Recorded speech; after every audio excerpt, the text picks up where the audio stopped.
Hey guys, here we have a 2014 Avenger. This is a 14 RB.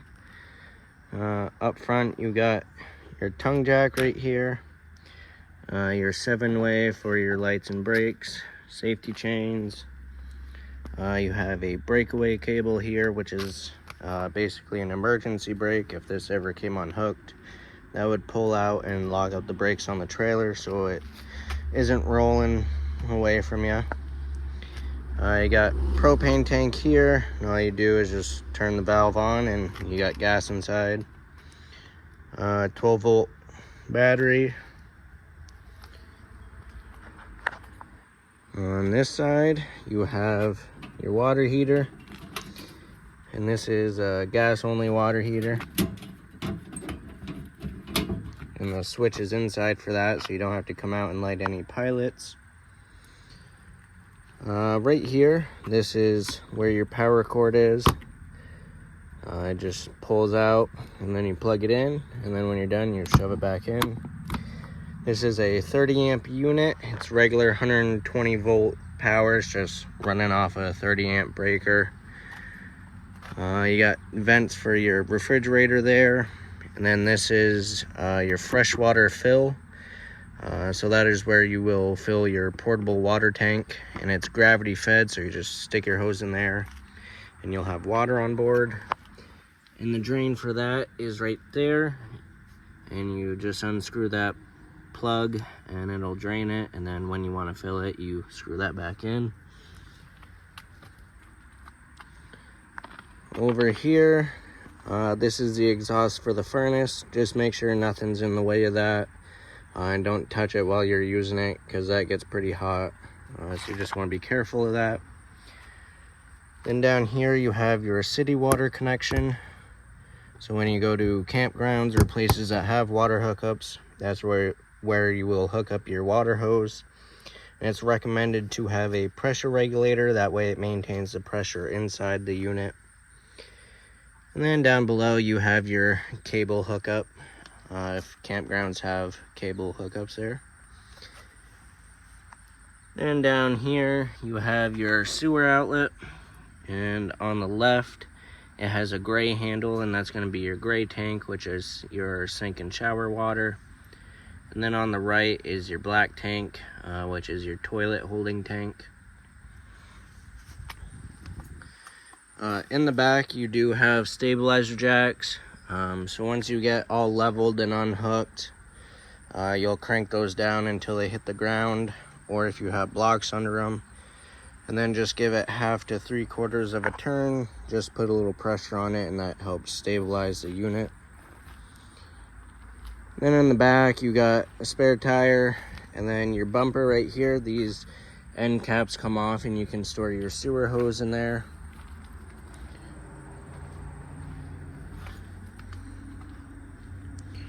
Alright, on this side you got your entry door, and your steps right here. You just lift up here and they'll fold right out. You got your awning.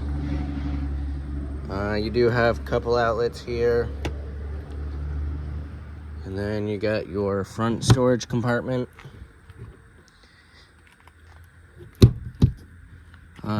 And to use the awning, this is a manual awning, and so on each arm there's these little plastic tabs. You just pinch those together and it'll unlock the arms. And then you have this rod right here, and you'll reach right up here. There's a tag that says roll up or roll down. You'll pull that to roll down, and then you got your strap right here. You'll just hook onto that and pull it down. And then once you have it all the way rolled down, there is going to be a set of arms which this black knob's connected to. You'll slide that all the way to the end and then tighten the knob, and that gives it support at the top. And once those are up on both sides, you have this grab handle, and you can lift the awning up. That way you'll be able to open and close the door. And then to put it away is the same thing backwards. And a good thing to remember about awnings is that they're a sunshade. They're not made to cover you from rain and stuff. If it's a light sprinkle, you can keep it out. Just put a little pitch on it. Have one side lower than the other, that way the water runs off. But if it starts downpouring or if it's really windy, you want to make sure the awning's rolled in. That way no damage is caused to it. Now we go inside.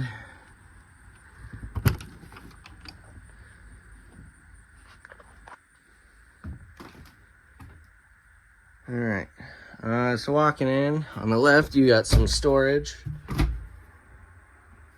And some storage down here. And then to the right, up here, you got a couple light switches.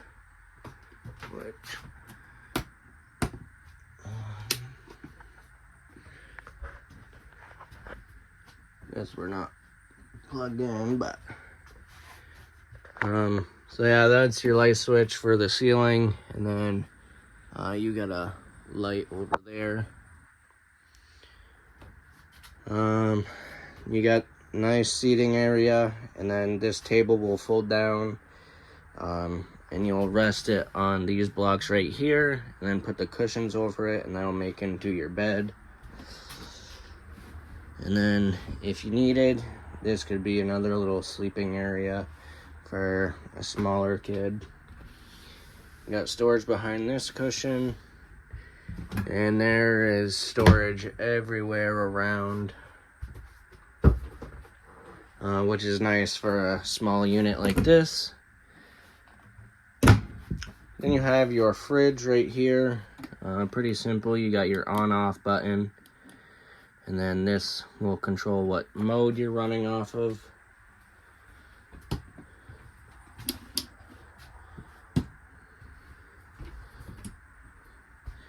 And so the mode, with it, let's see, with it pushed out, it's on gas. With it pushed in, it's on auto. And that's looking for electricity first. If you lose power overnight, then it'll automatically switch to gas. And if you are plugged in and only want it on gas, you can push that button out and it will light right on gas.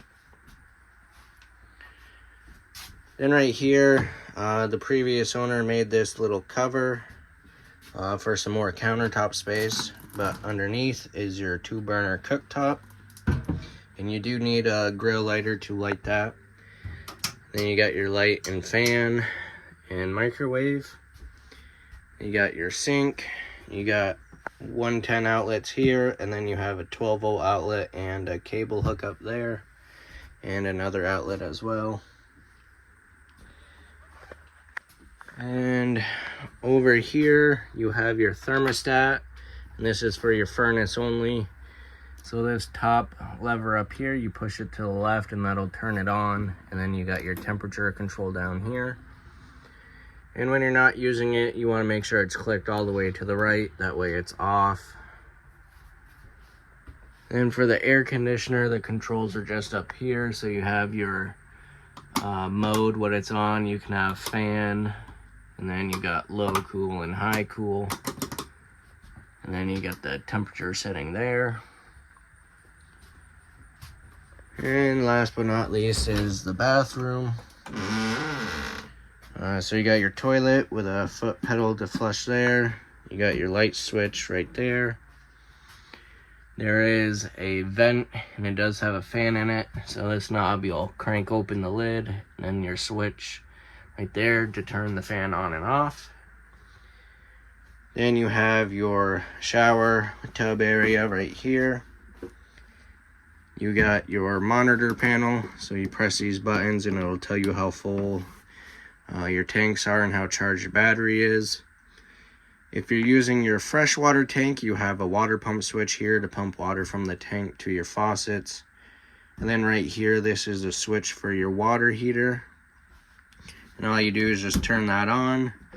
After a few seconds, it'll light. If it doesn't light, this red light right here will come on, just telling you it hasn't lit.